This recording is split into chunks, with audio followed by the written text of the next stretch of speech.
Kusog nga hangin miigo sa Barangay Indahag sa Cagayan de Oro City nga may resulta sa pagkatumba sa pipila ka mga kahoy ug pagkatanggal sa atop sa daycare center sa lugar.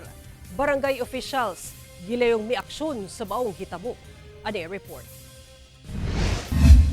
Nangapilo ug nangaguba ang atop, ingon ani ang itsurang nahibilin niining usa ka panimalay sa Habitat Phase 1 sa Barangay Indahag, Cagayan de Oro City. Human natumba ang usa ka punuan sa kahoy nga tugas.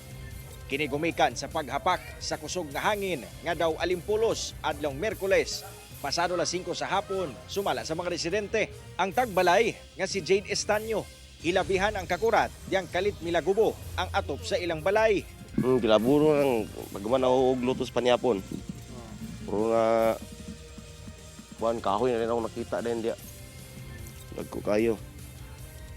Nangabali ang mga kahoy dia. Atol sa hitabo, nadanyo sab ang atop sa usa ka parlor shop sa Habitat Phase 2. Human nga natumbahan sab og punuan sa nangka.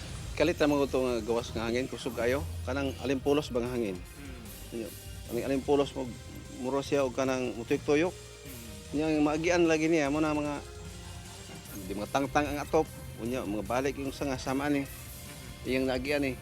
Unya, apil tong ispilahan dito, spikas. Nadanyo sab ang atop sa daycare center. Human kini nangalangkat. Busa, gimando ni Indahag Kapitan Marlon Bungay nga pabutangan gilayon og bagong atop ang daycare center aron dili mabalda ang klase sa mga bata. Nadanyo sab ang kisamay sa mong classroom. Human nga nakalusot ang tubig gikan sa ulan resulta sa pagkaguba sa atop. Amo ni tiwason karon.